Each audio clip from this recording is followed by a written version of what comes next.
بسم الله الرحمن الرحیم. یا رب لك الحمد كما ينبغي لجلال وجهك و صلی الله تعالی علی خیر خلق محمد و علی آله و اصحابه اجمعین. برادر گرامی جناب مرتضوی صاحب، مشاور فرهنگی رئیس جمهور، استادان گرانقدر، جوانان ارزشمند، حضار گرامی، السلام علیکم و رحمت الله و برکاته. خوشحال هستم که امروز در کنار چهره‌های جوان با ظرفیت و اهل فکر و اندیشه در یک جماعت یا به بهانه یک عملکرد حضور دارم که مایه دلگرمی، مایه امیدواری و مایه تحرک به خود ما و همین دوستان ما میشه. ترجمه یک کتاب، تولید یک کتاب، سهم شدن در تغذیه ذهنی مردم به شدت محتاج این سرزمین و همچنین انتقال تجارب، توانمندی‌ها و ظرفیت‌های چهره‌های توانمند کشورهای متفاوت بر مردم شدیداً محتاج افغانستان. من تشکر میکنم از برادر عزیزم جناب حبیب بیزاد که تقریباً 15 سال ما با هم اندیوالی و شناخت داریم. واقعاً یکان چیزا رو ما از پیشش یاد گرفته بودم، خصوصاً این فاصله و یکان چیزایی که ما در نوشته‌هایم استفاده میکنم از آقای بیزاد یاد گرفتیم. بیزاد را که من در 15 سال میشناسم، یک جوان، ما اسم پدر و مادر بیزاد صحیح نمیشناسم، ولی آنچه را که بیزاد فعلی از او تولد شده، بیزاد زاده زحمت، ظرفیت و زمانشناسی است. بیزادی که با تنگدستی و با مشکلات فراوان در کوچه‌های کابل میگشت، اما عزت نفس خود از زیر پا نمیکرد، تطمیع نمیشد، شکست نمیپذیرفت، میرفت هر جای کار میکرد، شب میرفت، روز میرفت، ویراستاری میکرد، تایپ میکرد، اوراق هم میبرد، اوراق میآورد تا سرانجام ظرفیت نسبی را به خود شکل داد و او را رشد داد و بالاخره را به دوره ماستری و مفاهیم و مطالب جدید آموخت و آمد با ظرفیت خودش در جای متفاوت مثل وزارت احیا و انکشاف دهات، وزارت زراعت و حالا یوناما کار پیدا کرد. کار میکنه و در بالای کار فکر میکنه و نقاط و خلاهایی را که در مردمش پیدا میکنه در راستای پرنمودن از او تلاش میکنه. بدون شک مشوره ما به عنوان یک معلم، به عنوان یک جوانی که از حالت جوانی به حالت نیمه‌ساله رفتن در این سرزمین است و مشکلات فراوانی را در مرحله دانشگاه، در مرحله کار به حیث آموزگار و در عرصه‌های کاری متوجه شدیم، چه به عنوان یک آموزگار، چه به عنوان مسئول یک رسانه و امروز چه به عنوان رئیس یکی از دانشگاه‌های بزرگ و مهم افغانستان که در حدود 7000 محصل و 500 استاد کارمند در خود داره. یکی از خلاهای اساسی کاری که با ادارات با مراجعه میکنیم ندانستن، نفهمیدن و درک نکردن یکدیگر است. شما باور بکنید بسیاری از اختلافات، بسیاری از مشکلات، ضایع شدن بسیاری از فرصت‌های امکانات و ظرفیت‌ها در افغانستان، چی در بین نخبه‌ها، اهل فرهنگ و دانش، چی در میان اهل سیاست، چی در میان نماینده‌های مردم و چی در میان مردم عام که باعث تشنجات، شیوع نزاع و اختلاف و سرانجام جنگ میشه، نشنیدن، ندانستن و درک نکردن یکدیگر است. یا به عبارت دیگر خوب انتقال ندادن پیام، تاکید نکردن روی فهماندن طرف مقابل و عدم تحمل بر تکرار پیام است به طرف مقابل تا طرف مقابل خوب ما را بفهمه، درک بکنه و بدانه که ما هدف بد نداریم. بنابراین من مثلا دوره ماستری و دکترا را بیشتر از 5 سال در کشور مالزی، یکی از کشورهای موفق اسلامی که مشابهت‌های با افغانستان از لحاظ تعداد نفوس و تعدد و تنوع مذهب و زبان و فرهنگ و همچنین مساحت داره سفاری کردیم. با این شکل مدت آموزش‌های کوتاه مدتی را در ژاپن و چین و جای دیگری مثلا ما رفتیم. جوامی که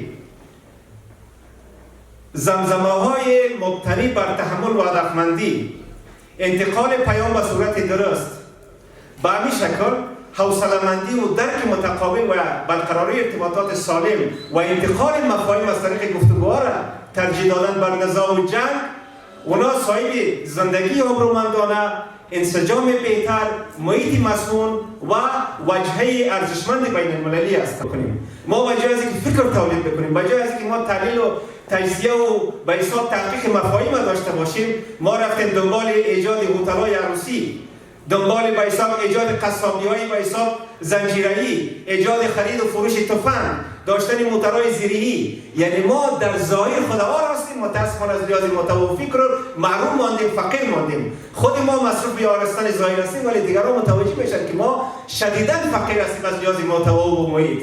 و اگر ما کاکگی بر داشته‌های ظاهری خود میکنیم، ژاپن میگه این موتر خود ما تولید کردیم. روسیه و آمریکا میگه خیلی تفنگایی است که ما چند سال پیش بعد از این ما ده‌ها مدل جدیدش داریم. هند و پاکستان میگه این دوا و اینا خود ما تولید کردیم. ببینن کاکگی شما سر چی هست؟ بنان به باور ما به عنوان یک نسل متعهدی که متاسفانه بارای بسیار سنگینی به اعتنایی، تفوق طلبی، اختناق و افتراق و مشکلات نسل‌های گذشته و نسل روی کار فعلی بالای شورای ما گذشته، ما باید در صورت میتونیم این بارای به حساب ناموجه با دیگران تقسیم بکنیم و محیط سرزمین خودم مسئول بسازیم که ما فرهنگ مطالعه، تولید فکر و اندیشه، کتابخوانی و گسترش دانش و فهم در میان یکدیگرمان ترویج بکنیم و فهم و درک و یکدیگر پذیری را جای خودنمایی، تنپروری و تفوق طلبی بکنیم. کاری را که آقای بیزاد کرده کار بسیار به مورد و موجه است. ببینیم ما کارا رو معمولا به دو نوع انجام میدیم. یکی به خاطر از اینکه متعلق به مسلقه و زمزمه ذهنی ما چیز را تولید میکنیم، به جامعه تقدیم میکنیم. ممکن است باعث یک شاعر، باعث علی ادب یا یک کسی، ولی یک کسی دیگه آن دیمانس یا به اساس نیازمندی چیز را تقدیم میکنه. آقای میزان ما متیقن هستیم که بر اساس کاری که کرده، باعث آموزگار، باعث مدیر، باعث مشاور متوجه شده که یکی از مشکلات اساسی نیازهای افغانستان، بخصوص مدیران در افغانستان، عدم برقراری ارتباطات سالم، مداوم و مثبت است. عدم انتقال پیام به گونه موفقانه است. عدم تحمل بر مبنای شنیدن و انتقال پیام است. چرا؟ در پروسه کار مدیریتی، در پروسه آموزش، مهمترین عنصر که باعث استفاده به موردی ظرفیت، امکانات و وقت میشه، نحوه برقراری مفاهیم و پیام ها است. و این چه قسم انتقال میشه؟ که ما به گونه درست پدیده ها و مفاهیمی را که در چارچوب پیام داریم به مخاطب انتقال بدیم، به مخاطب فرصت پرسیدن بدیم و با مخاطب چی بکنیم؟ ما هم باشیم در شکلگیری ارتباطات موفقانه. ما با عنوان یک متخصص از ارتباطات که ماستری و دکترایم در ارتباطات حرفه‌ای و بین المللی است و به همین شکل ما لیسانسم در ژورنالیسم، ما این نقطه را تاکید میکنم که تا زمانی که جامعه افغانستان، مردم افغانستان، با ویژه جامعه و به حساب طبقه باسواد، کسایی که تزریق شدن به گونه اندک ولی آینده‌دار در ادارات متفاوت دولتی افغانستان یا ادارات خصوصی، یعنی یک جمع کوچک ولی با ظرفیتی که با تلاش جدی تزریق شدن و جابجا شدن هنوزم شانه‌هایشان زیر بار ساختار نامنظم و نابکار سابقه زیر فشار است. اینا چی وقت میتونن سیستم تغییر بدن مفید واقع شوند؟ مثل آقای بیزاد، مثل هر کسی دیگر، اما 6 عنصری که چرخه تولید مفاهیم در دنیا شکل میده که اولش تفکر است. آگاهانه و مسئولانه همیشه فکر بکنن. دوم مطالعه است. ما همیشه باید مطالعه بکنیم. مطالعه باید همیشه بخشی از زندگی ما باشد. سوم پژوهش است. ما باید همیشه پژوهش بکنیم. اگر مشکلی پیدا میشه نباید ما مشکل همیشه انتقاد بکنیم. ما باید در پی پیدا نمودن رایل مشکل باشیم. چهارم تولید است. ما تولید متن یا بر مبنای دیدگاه و مفاهیم به عنوان صاحب نظر، یا به عنوان پژوهشگر از اثر تحقیقاتمان، یا به عنوان نقاد بر مبنای نقدایی که انجام میدیم. و پنجم ترجمه هست. مهمترین عنصری که در دنیای امروزی ملت ها را با هم وصل میکنه، سازمان ها را با هم وصل میکنه، مفاهیم و تجارب انتقال میده، ترجمه متون است. چرا وقتی که ما اگر متمرکز روی محدوده جغرافیایی و اجتماعی خودمان میکنیم، خودمان متن تولید میکنیم، تمام مفاهیمان فقط روی ارزش‌ها، روی تجارب و روی ظرفیت‌های خودمان استوار میباشد و ممکن است ما عقب مانده باشیم که متاسفانه هستیم. اما زمانی که ما ترجمه میکنیم متون، کتاب‌ها و آثار ملت‌های پیشرفته، انسان‌های توانمنده، ما خود جامعه خود وصل میسازیم با پیشرفت فکری در دنیا، با تحولات کاری در دنیا و به همین شکل نقد است. نقد نباید ما رد کردن که متاسفانه در افغانستان وقتی که نقد میگه فکر میکنه که آدم دشمن است.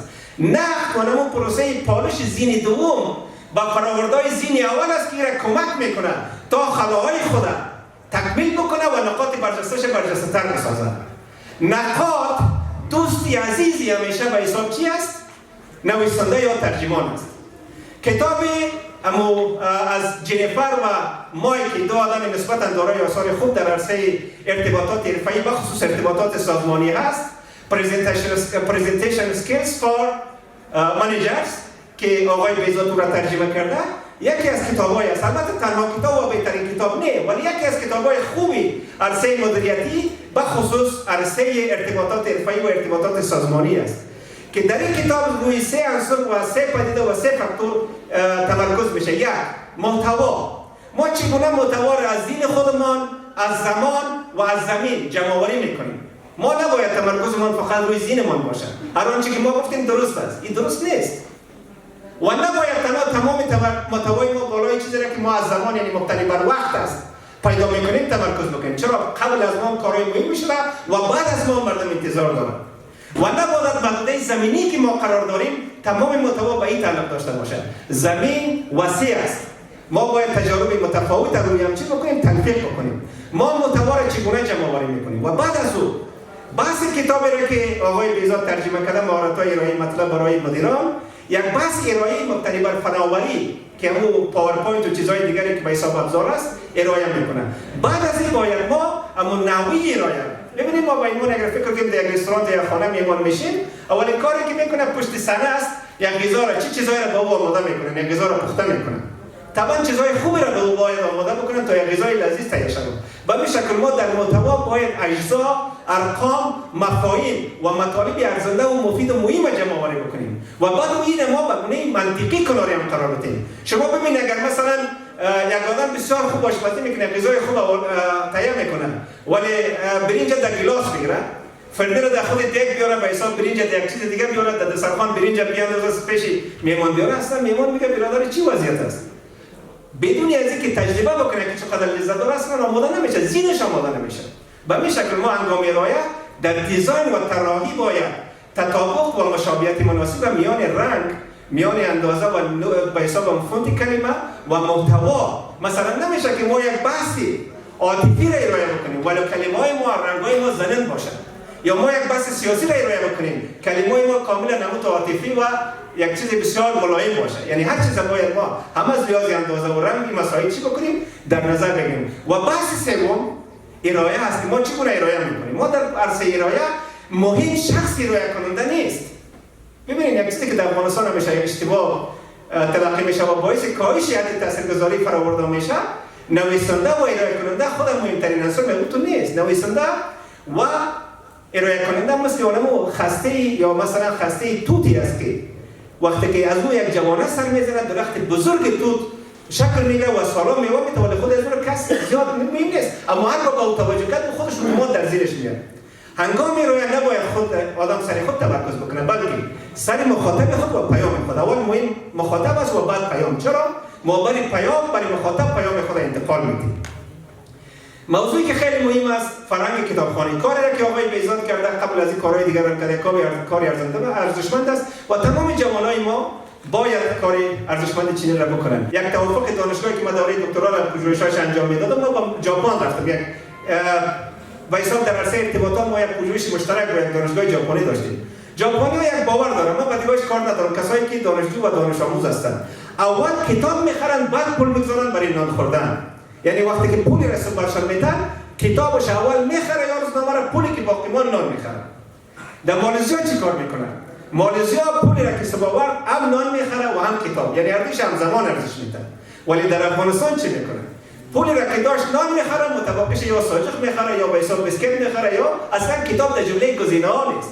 یگانه مثالی که یک وقت برای من بسیار واقعا خوشایند بود، من در سر پل سرخ اگر اونجا دوستا رفته باشن یک کانتینر یک کانتینر چی است، یک کانتین کتاب فروشی یک چیزی که از میز کتابای دست دو میفروشه و در پلوش یک برگر فروشی بسیار کوچک بود.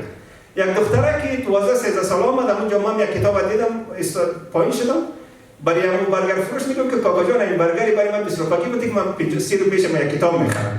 یعنی حداقل یک نقطه ما در زندگی ما دیدم که همزمان ترجیح نمیدم که برگر 50 روپیه بخرم ولی برگر 20 روپیه میخرم 30 روپیش کتاب میخرم. این فرهنگ باید عام شود. برای عام شدن کتاب چی است؟ این فرهنگ ما باید کار بکنیم، تلاش بکنیم، کتابا را ترجمه بکنم. ماستر دکترای ارتباطات است.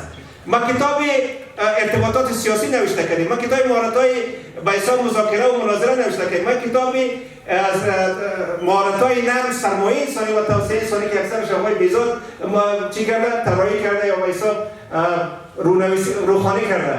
من کتابای مطالعه دارم چون من نه داماد یک رهبر هستم نه بچه یک رهبر. من فقط یک دکترا دارم، رئیس یک دانشگاه هستم. من کس قبول نمیکنه در مذاکرات هستم. من میشه که آقای بیزاد من متأکد هستم که از 50 تا از آقای بیزاد خوب زمان میکشه، خوب فکر میکنه و خوب برنامه را چی میکنه ارائه میکنه. این کس نمیگیره، شما هم کس نمیگیره، کی نمیگیره. بچه لومبن یک آدمی که یک 50 تا تفنگ داره، یک 50 با حساب چی داره، بادیگارد داره، یک 6 متواخر هم میره خودش هم بیا میکنه دیگران هم.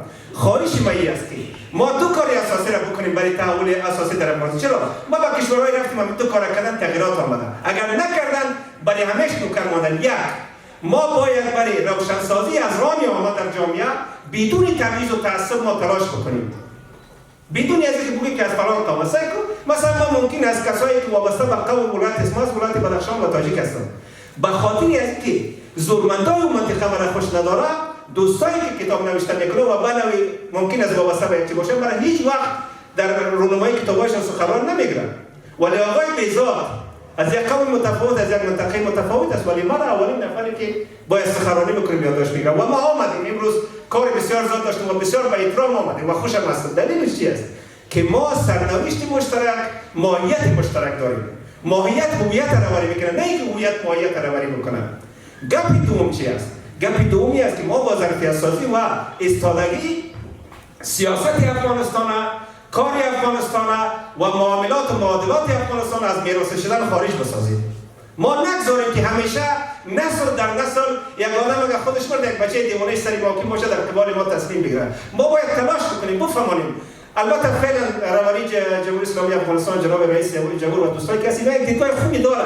اینمی آدم یک وقت یک جای شوخی کردم که گرچه رئیس جمهور یک آدم اکادمیک است یک قسمت گپایش مناسب و برابر با می مثلا سیاست کسایی که اینجا تملق چاپلوسی نمیکنه میگن که ولی اون دیوانگی میکنه. اینمی دیوانگی به مورد این آدم برای خلاص کردن و راه ساختن سرنوشت مردم از میراثی بودن از دست به حساب دلالان قومی و منطقوی یک فرصت است به کل ما و شما.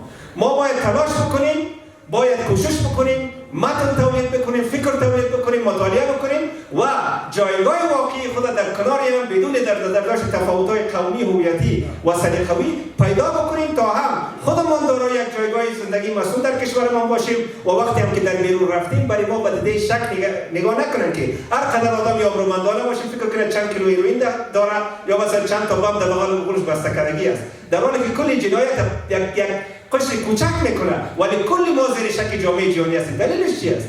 دلیلش چی است که گرداننده ها کسایی است که فکر کتاب محور و مفکوره محور نداره، فکر تفنگ محور و تنپروری محور داره.